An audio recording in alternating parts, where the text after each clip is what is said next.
A legendary Springbok captain and a famous Irish international walk into a bar, and neither man recognizes the other. Shocking, right? In today's episode, you are going to get a front row seat to the incredible revelation as we uncover why even the world's best players can be strangers to each other, and why fans from one country often know so little about stars from another. Let's dive into this fascinating rugby phenomenon. And the two men in question, while initially strangers to each other, are no strangers to you and I. Check this out. Where did you first in your life hear about me?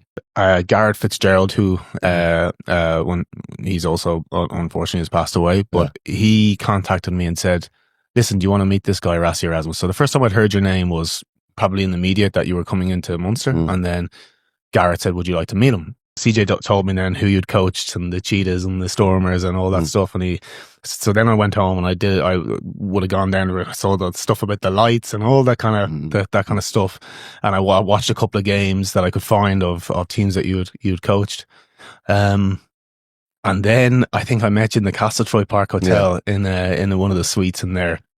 So when I got there, I really didn't know who Felix was, and obviously you guys didn't watch a lot of Super Rugby, or we didn't know who each other were. That's from Dr Rassie Erasmus's new podcast. I must admit, I could not believe when Felix Jones said he did not know who Rassie was. Similarly, Rassie didn't know who he was. I mean, Rassie was a very, very good player back in the day. It's not like he only played one test and then went away. Plus, he skippered the Springboks at one point too. Now, I accept that Felix Jones did not enjoy as prominent a career, but he did still represent his country 13 times in the early 2010s. That's not that long ago.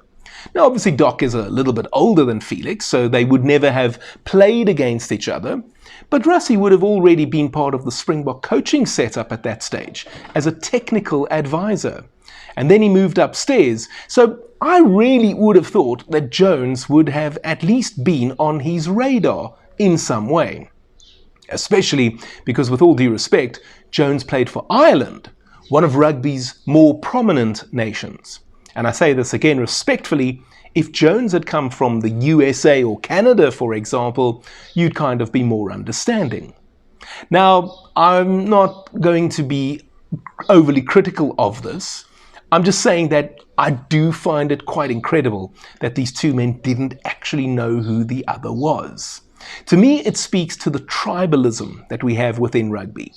Think of it from a fan's point of view. I bet you can name every Springbok player right now. If I asked you to name a Springbok 15 and a bomb squad, you'd have no problem doing exactly that. But what if I asked you to name an All Blacks 23? Would you be able to do it? Okay, that might not be so difficult. And I think most rugby fans from South Africa could probably do the same for England, France, and Ireland. But what about Australia, Argentina, Wales, Scotland, Italy, Japan, Uruguay? Now, I'm not having a go at anyone's rugby knowledge. I always point out that most fans are busy. They work from Monday to Friday, and to relax, they try to take in a few games on a Saturday.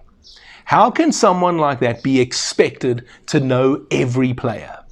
By the same token, I use that same reasoning for why I think the average rugby fan struggles to keep up with the laws that keep changing. World rugby makes it very difficult for us. Now, I'll just use the Ireland example since Felix Jones is part of the theme of this episode. Let's say you and I are at a braai and we're talking about Ireland. The conversation might go something like this. What's the name of that winger of theirs again? Lowe. James Lowe. Yes, that's the one. James Lowe. You see, we both know who he is, but maybe in that moment we couldn't remember his name. I've done it on this channel before, guys. I've incorrectly called Roman Ntamak Emil. I've also called Ethan Blackadder Todd. And if you're the same age as me, I'm sure you are laughing on the inside, maybe even on the outside right now, because you know as well as I do that those players' fathers were among the high-profile players that we were watching when we were growing up. But that's not the same as me talking about Chile's hooker, Diego Escobar. Now, admittedly, I've remembered him from the 2023 Rugby World Cup because I was really impressed by him. And it turns out he has quite a memorable name too, which obviously helps. But I don't expect you to remember his name or even know that he exists. And that's one of the reasons I'm here. I'm hoping to be able to tell you stuff that maybe you didn't know, and it's my pleasure to do that for you. But back to the matter at hand. You think of the tribal nature of rugby. It's almost like we are so secure in our own bubbles that we don't always notice other teams. It can go so far as being a Stormers fan and not knowing much about the Bulls, Sharks or Lions. Or maybe you do know about the South African franchise players, but you don't know the other URC teams. Or maybe you know the Irish teams, but you don't really know the Italian teams. Or whatever the case may be.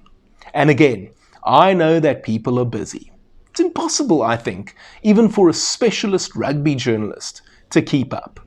How can you spend virtually every living hour watching Super Rugby, League One, Currie Cup, URC, Top 14, Premiership, Champions Cup, and Major League Rugby?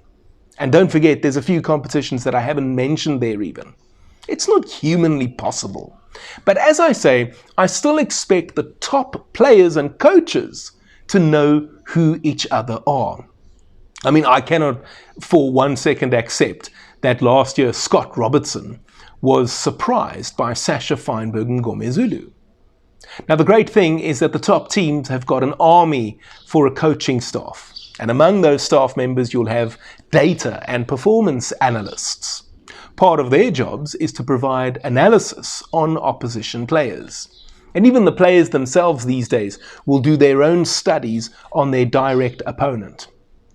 So maybe it could be that one of the Barrett brothers might have come, or even whoever it may be, might have come to Scott or one of the other coaches and said, hey, you know what? That young boy that they've got, I've noticed he does this, or he does that, or he doesn't do this. You know, that sort of thing. So in that sense, the modern player, coach, and teams will know almost everything about everyone. But as you can tell, it clearly has got me fascinated that neither Rassie nor Felix actually knew who the other one was. And I think that might also help us get a better understanding of the way French rugby fans think.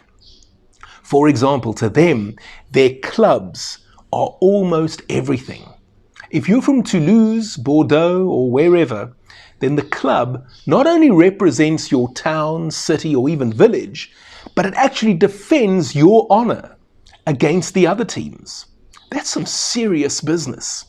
And that's why you'll often see in the comments, when Springbok fans talk about France, Antoine Dupont, and how we beat them in whatever match, in whatever year, the French fans will hit back with how Toulouse beat the Sharks. I'm not even sure Sharks fans would take that comment overly seriously. But to fans of the French clubs, that is not only relevant, it's vital. Well, with all of that being said, I'd love to know which rugby competitions you follow. And do you follow them very closely or just casually? Maybe catch a Super Rugby match on a Saturday morning. Maybe catch a Japanese League One game on a Saturday morning. Friday night, if there's a URC game on, might catch that. Maybe it's late on a Saturday night and there might be a Major League Rugby game on and you might watch that as well. Let me know in the comment section down below. And while you're down there, I'd like to encourage you to go for the Super Thanks option. That's the heart with a $ inside of it. You'll be able to make a highlighted comment, and I promise to reply, and also hit the heart button on your comment. You'll also be asked to make a small donation to my channel.